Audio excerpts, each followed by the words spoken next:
Navsanket news, अचूक आणि निर्भीड बातमीचा नवसंकेत। धारदार शस्त्रांची विक्री करणाऱ्या 2 इसमांना अटक, 37 हत्यारं जप्त। स्थानिक गुन्हे अन्वेषण शाखेच्या पथकानं धारदार शस्त्रांची अवैध विक्री करणाऱ्या 2 इसमांना अटक करत 37 हत्यारं जप्त केली आहेत। शिवजयंतीच्या पार्श्वभूमीवर पोलीस अधीक्षक महेंद्र पंडित यांनी जिल्ह्यात कॉम्बिंग ऑपरेशन राबवण्याचे आदेश दिले होते।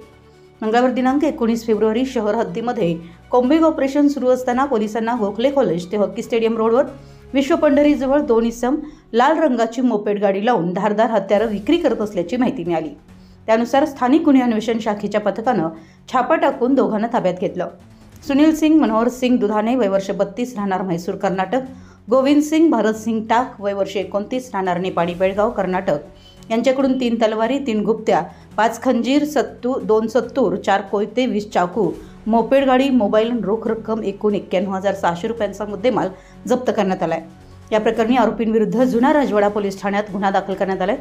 ही कारवाई पोलीस निरीक्षक रवींद्र कळमकर यांच्या नेतृत्वाखाली पोलीस उपनिरीक्षक जालेंदर जाधव, अंमलदार कृष्णात पिंगळे, युवराज पाटील, परशुराम गुंजरे, अमित सरजे, अरविंद पाटील, वैभव जाधव, राजेश राठोड, नामदेव यादव, महादेव कुराडे यांनी केली।